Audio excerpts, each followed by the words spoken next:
This is Kristen here with PopCultureMadness.com and WTFMagazine.com with Lauren Shera.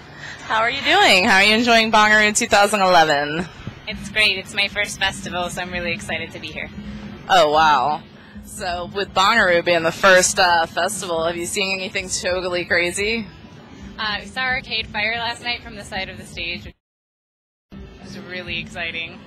I can only imagine. I just saw it from out in the crowd, and we were stepping over people and everything else. Yeah. So for those of us that may not be familiar with your music online and everything, how would you best describe your sound to a first-time listener? I would say it's indie folk music. So do you think that we're seeing a resurgence of that type of music? Because definitely you have bands like Mumford & Sons and, you know, even Arcade Fire to a certain extent, like just tearing up like the radio charts and everything with that style. Right, and the Decemberists and Iron and Wine, it's definitely making a resurgence, which is really nice to see. It's refreshing, I think. So what is the writing process like for you? It's a little bit different every time, and that's kind of a commonly asked question that I always seem to answer differently because it's just, I don't really have a formula for it. It can start a number of different ways with something on the guitar or a lyric or a melody that I'm inspired by, and then I just kind of take it from there. So when you sit down to put everything together for an album, do you have like a whole bunch of songs already ready to go, or are you constantly writing?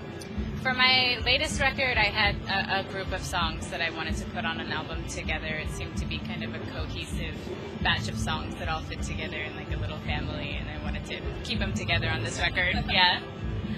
So I like to look at music as a universal language that we can all speak and understand, even though we take different messages away. Is there anything that you hope your music speaks to listeners? I guess what I hope that people get from my music is just something that's genuine and honest and coming from the heart. I know that's what I look for when I am listening to music by other artists, and that's all I can hope for, that people walk away getting from my music is just something that's real and true. So what has been one of the craziest shows that you've played? Craziest shows that I've played? Well, I played a show in St. Louis a couple nights ago on my way out here that was at a cool little bar in St. Louis, but there were probably like 5 people in it. So that was crazy in kind of a funny way. I mean, you just learn to adapt to different situations and different standards of craziness, I guess. I mean, like playing to an empty room can be kind of a challenge, and it's your job to make those 5 people feel like they're actually getting something out of that experience and connect with those 5 people, even though they're the only ones in the room. You know, they're just as important as a room full of 200. So this atmosphere has got to be as far opposite as you can get from that. Pretty much, yeah, pretty much. So are there any artists that you're looking forward to seeing?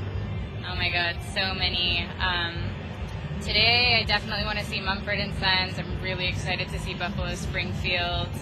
The Black Keys. I think Amos Lee is playing soon. I'm going to try and catch his set. There's some great artists today. So do you remember the first album that you purchased that left a lasting impression on you that, you know, made you say, I want to do this, I want to perform?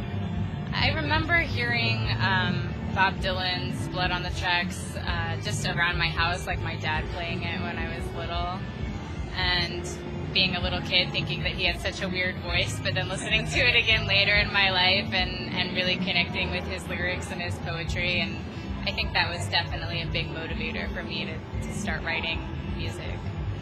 Oh, no doubt. So what is the best way for fans to keep up to date with you? Are you pretty active on social media? Has that been a toll? I'm learning to be more active. I had to learn how to use Twitter recently. Me too, actually. Me too. I'm still trying to figure it out. It's like its own language that you have to learn. But I'm tweeting here from Bonnaroo. I'm tweeting about what I'm up to, and that's been fun. And I'm on Facebook, and I'm pretty easy to find, I think. That's good. So, and what are the plans for after Bonnaroo? I'm going to Atlanta.